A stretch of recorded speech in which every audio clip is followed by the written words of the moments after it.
لاکھوں کروڑوں اربوں خربوں درود السلام نبی پاک رحمت للعالمین اور ان کی آل پر۔ محرم الحرام اور واقعہ کربلا۔ بسم اللہ الرحمن الرحیم۔ السلام علیکم۔ Historical world T V YouTube channel کی طرف سے خوش آمدید۔ امید کرتا ہوں آپ سب لوگ خیریت سے ہوں گے۔ محرم الحرام جو کہ اسلامی کیلنڈر کا سب سے پہلا مہینہ ہے، اس کو حرمت والا مہینہ کہتے ہیں اور اس کو ان 4 مہینوں کی فہرست میں شامل کیا گیا ہے جو کہ حرمت والے ہیں، یعنی رمضان، ذوالقعدہ، ذوالحج اور محرم الحرام۔ دین اسلام قربانی کا نام ہے۔ اس کے سال کی ابتدا اور انتہا قربانی سے ہی ہوتی ہے۔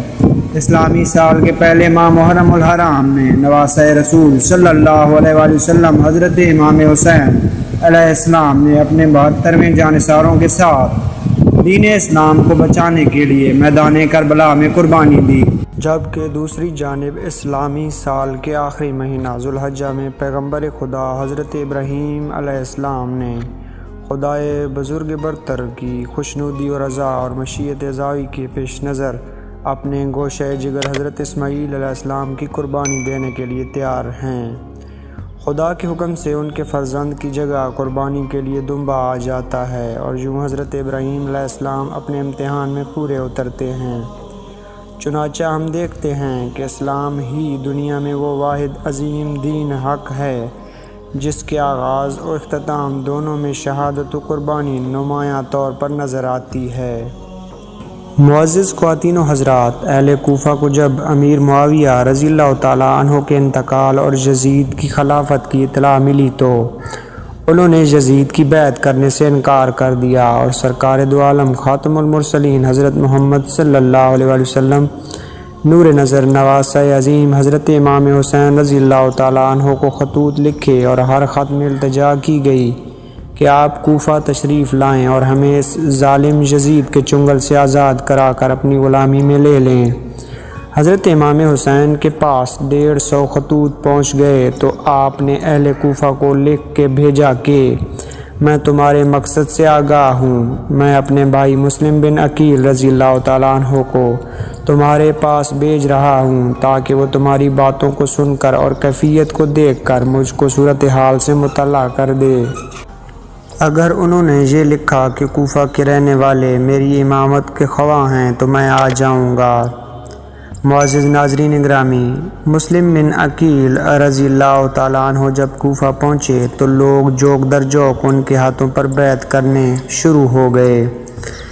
انہوں نے یہ صورتحال دیکھ کر حضرت امام حسین رضی اللہ تعالیٰ عنہ کو لکھ کر بھیجا کہ جہاں کے باسی آپ کی امامت کے خواہ ہیں، آپ فوراً تشریف لے آئیں۔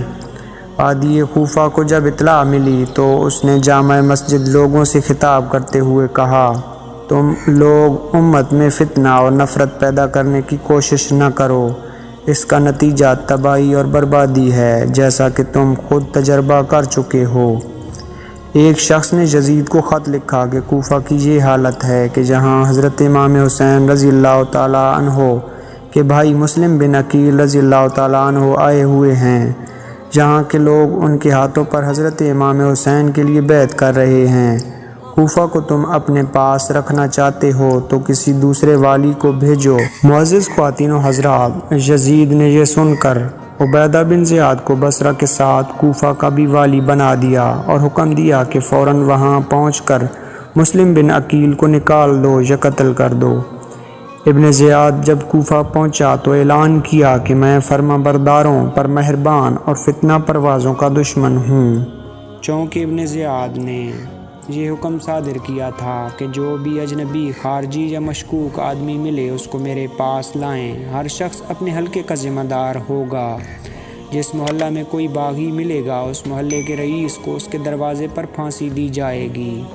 معزز ناظرین گرامی، قصہ مختصر یہ کہ مسلم بن عقیل مختار نامی شخص کے ہاں ٹھہرے ہوئے تھے۔ مختار سے ہر بار مطالبہ کیا کہ مسلم بن عقیل کو ہمارے حوالے کر دیں، لیکن مختار نہ مانا اور مار کھاتا رہا۔ بالآخر مسلم بن عقیل رضی اللہ تعالیٰ عنہ نے نعرہ حق بلند کیا اور خود ہی میدان میں آ گئے۔ وقت ان کے ساتھ 4000 افراد، مگر آہستہ آہستہ صرف 30 آدمی رہ گئے۔ ابن زیاد محمد بن حشد کو مسلم بن عقیل کو گرفتار کرنے کے لیے بھیجا۔ مسلم بن عقیل نے ان سے کہا، میں جانتا ہوں تم مجھے امان نہیں دے سکو گے، لیکن اگر میرا ایک کام کر دو تو میں تمہارا بڑا احسان مند رہوں گا، وہ یہ کہ حضرت امام حسین رضی اللہ تعالیٰ عنہ کو میرے حال سے آگاہ کر دینا، وہ یہاں ہرگز نہ آئیں، اور اگر روانہ ہو گئے تو راستے سے ہی واپس چلے جائیں۔ کوفہ والے اعتماد کے قابل نہیں ہیں، ان کے فریب میں آ کر اپنے آپ کو مصیبت میں نہ ڈالیں۔ محمد بن اشرت نے کہا کہ میں آپ کی اس فرمائش کی ضرور تعمیل کروں گا۔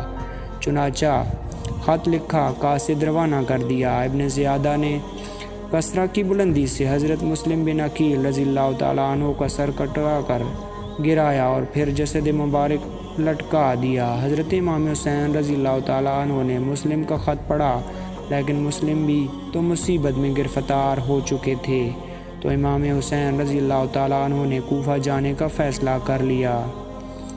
معزز ناظرین گرامی، حضرت امام حسین 61 ہجری کو میدان کربلا میں پہنچے۔ یہ جمعرات کا دن تھا۔ ابن زیاد نے سعد بن ابی وقاص رضی اللہ تعالیٰ عنہ کے بیٹے کو 4000 فوج کے ساتھ حضرت امام حسین رضی اللہ تعالیٰ عنہ کے مقابلے کے لیے روانہ کیا۔ یہ محرم کی 3 تاریخ تھی۔ ابن زیاد نے عمر بن سعد کو لکھا کہ حضرت امام حسین رضی اللہ تعالیٰ عنہ یزید کی بیعت کر لو، ورنہ ان پر دریا کا پانی بند کر دو۔ چنانچہ یزیدی فوج کے 500 آدمی گھاٹ پر معمور کر دیے گئے۔ آخر کار جنگ شروع ہو گئی۔ حضرت امام حسین کے جانثار ایک ایک کر کے آپ کی حفاظت میں فدا ہو گئے۔ اب اہل بیت کی باری آئی۔ سب سے پہلے حضرت علی اکبر رضی اللہ تعالیٰ عنہ نے شہادت پائی۔ اس کے بعد سادات کی دیگر نوجوانوں نے دلیری اور سرفروشی کی عدیم المثال مظاہرہ کر کے شہادت پائی۔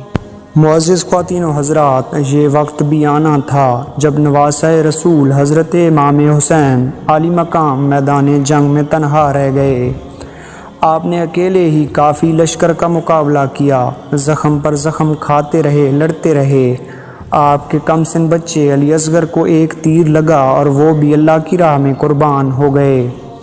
ہائے، ظالموں نے ظلم کر دیا۔ حضرت امام حسین عالی مقام کو پیاس نے ستایا تو دریائے فرات کی طرف رخ کیا۔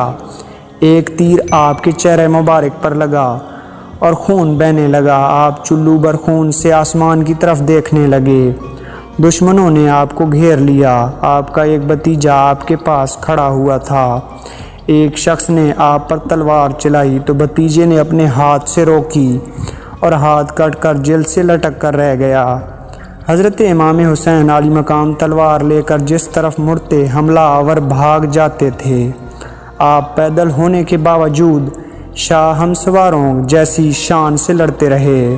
آپ کے ہاتھ اور شانہ پر تلواریں پڑیں۔ ایک بدبخت نے نیزہ کا وار کیا اور نواسہ رسول حضرت امام حسین میدان کربلا پر گر پڑے۔ ایک ظالم نے آپ کا سر تن سے جدا کر دیا اور اس طرح اس عظیم مجاہد کی شہادت سے سانحہ کربلا کو اختتام ملا۔